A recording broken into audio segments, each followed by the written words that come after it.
কামা أرسلنا فيكم رسولا منكم يتلو عليكم آياتنا ويزكيكم ويعلمكم الكتاب والحكمة ويعلمكم ما لم تكونوا تعلمون আল্লাহ বলেন যেমন আমি তোমাদের মধ্য থেকে একজন মানুষকে পাঠাইছি নবী হিসাবে তাকে পাঠাইছি রাসূল হিসাবে তাকে পাঠাইছি কামা আরসালনা ফীকুম রাসূলান মিনকুম ইয়াতলু আলাইকুম আয়াতিনা তিনি রাসূল হয়ে নবী হয়ে আমার আয়াতসমূহ আমার বাণীসমূহ তোমাদের কাছে তেলাওয়াত করে শোনান আমার বাণীগুলো শোনান আয়াতিনা ওয়া ইউযাক্কিকুম তোমাদেরকে পবিত্র করার জন্য তিনি শিক্ষা দেন ওয়া ইউযাক্কিকুম ওয়া ইউআল্লিমুকুমুল কিতাবা ওয়াল হিকমা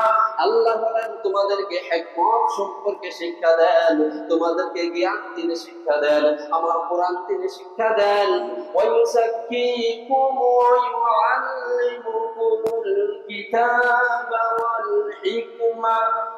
হিকমাতা ওয়া ইউআল্লিমুকুম মা লাম তাকুনু তা'লামুন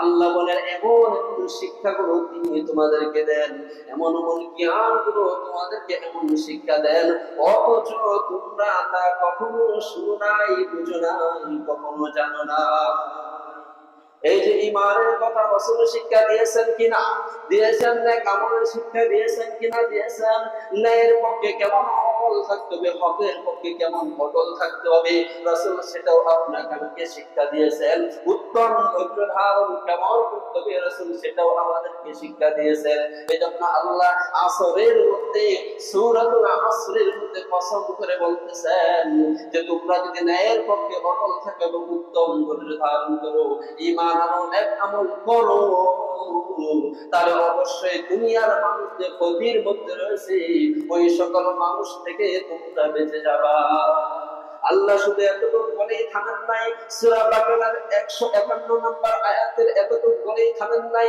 আল্লাহ আরো বলেন ফাযকুরুনি আযকুরুকুম ওয়াশকুরুলি ওয়ালা তাকফুরুন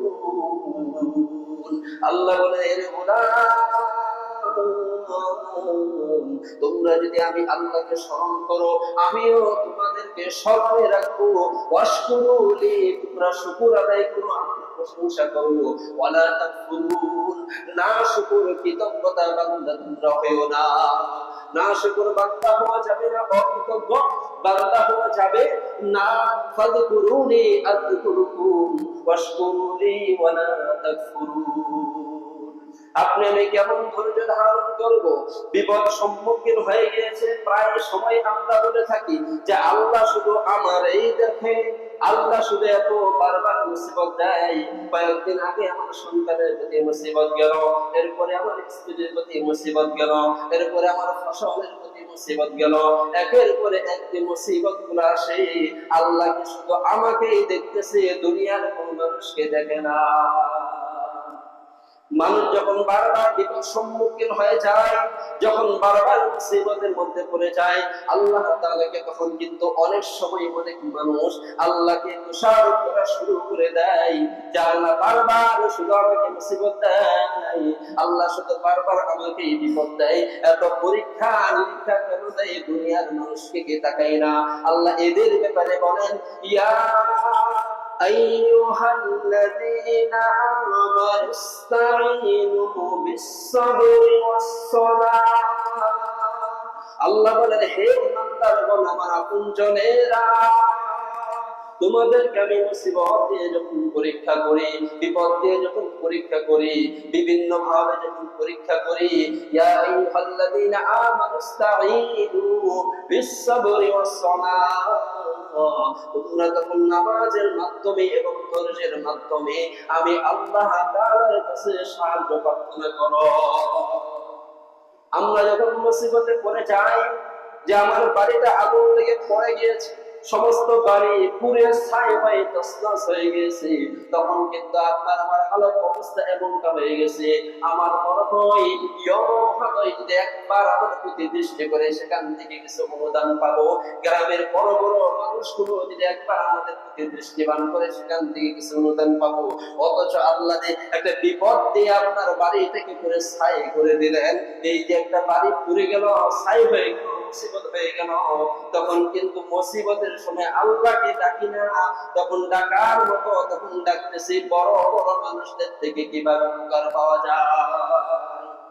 আল্লাহ এই জন্য বলেন, ইয়া আইয়ুহাল্লাযীনা আমানুস্তাঈনু বিস-সাবরি ওয়াস-সালাহ ইন্নাল্লাহা মা'আস-সাবিরিন। আল্লাহ বলে যারা নামাজের মাধ্যমে ধৈর্যের মাধ্যমে আমি আল্লাহর কাছে সাহায্য চাই, আল্লাহ বলে ইন্নাল্লাহা মা'আস-সাবিরিন, অবশ্যই আমি ধৈর্যশীলদের সাথে এবং নামাজের মাধ্যমে যারা সাহায্য চাই আমি আল্লাহ তাদের সঙ্গে রয়েছি। আল্লাহ যদি আমাকে সাহায্য করে, দুনিয়ায় কোনো মানুষ সাহায্য করে আমার সমস্ত জরুরত মিটাইতে পারবে? পারবে না। আল্লাহর সাহায্য যদি একবার এসে যায়, একবার এসে গেলে ওটা আর শেষ হবে না।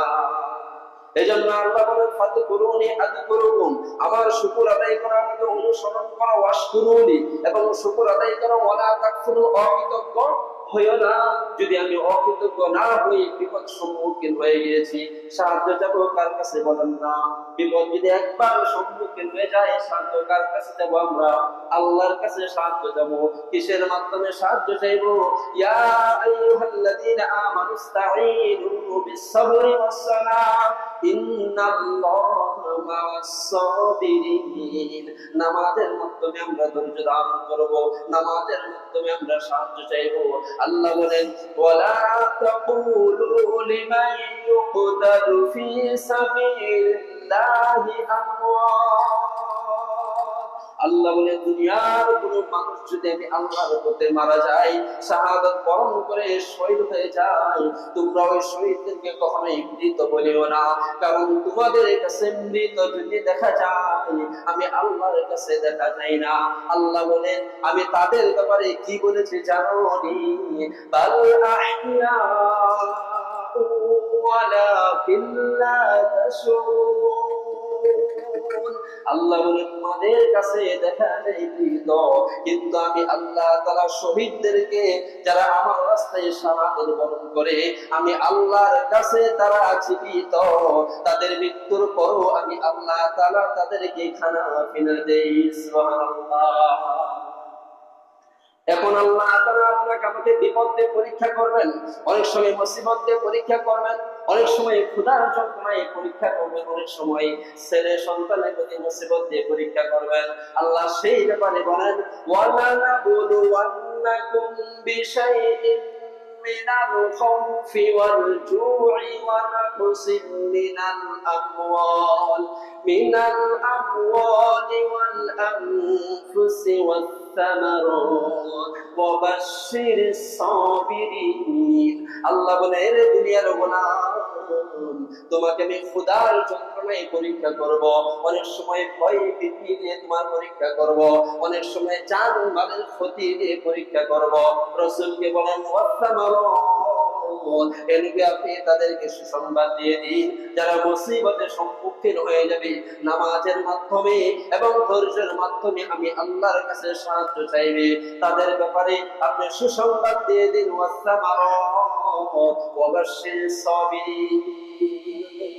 তারা যেন বলে, আল্লাযীনা ইযা আসাবাতুহুম মুসিবা, যখন তাদের কাছে মুসিবত চলে আসে তারা যেন বলে, ক্বালু ইন্না লিল্লাহি ওয়া ইন্না ইলাইহি রাজিউন। যখন তাদের কাছে মুসিবত সম্মুখীন হয়ে যায়, মুসিবত যখন চলে আসে, তারা যেন তখন বলে, ইন্না লিল্লাহি ওয়া ইন্না ইলাইহি রাজিউন। আমরা তো আল্লাহরই জন্য আর আমাদেরকে আল্লাহর কাছেই ফিরে যেতে হবে। এজন্য অনেক সময় যখন আমাদের মাঝে কেউ ইন্তেকাল করে অর্থাৎ মৃত্যুবরণ করে চলে যায়, তখন কিন্তু আপনি আমি বলি ইন্না লিল্লাহি ওয়া ইন্না ইলাইহি রাজিউন। ওই যে ওই আয়াতের মধ্যে বলেন ইয়া আইয়ুহাল্লাযীনা আমানু ইসতাঈনু বিস-সাবরি ওয়াস-সালাহ ইন্নাল্লাহা মা'আস-সাবিরিন। ফরজের মাধ্যমে এবং নামাজের মাধ্যমে সাহায্য প্রার্থনা করো। যদি এইভাবে থাকতে পারো, ইন্নাল্লাহা মা'আস-সাবিরিন, আমি আল্লাহ তোমার সঙ্গে রয়েছি। আপনার কাছ থেকে আপনার বাবা মৃত্যুবরণ করেছে, আপনার ছেলেটা চলে গিয়েছে, আপনার স্ত্রী চলে গিয়েছে, বা আপনার আপনজন যখন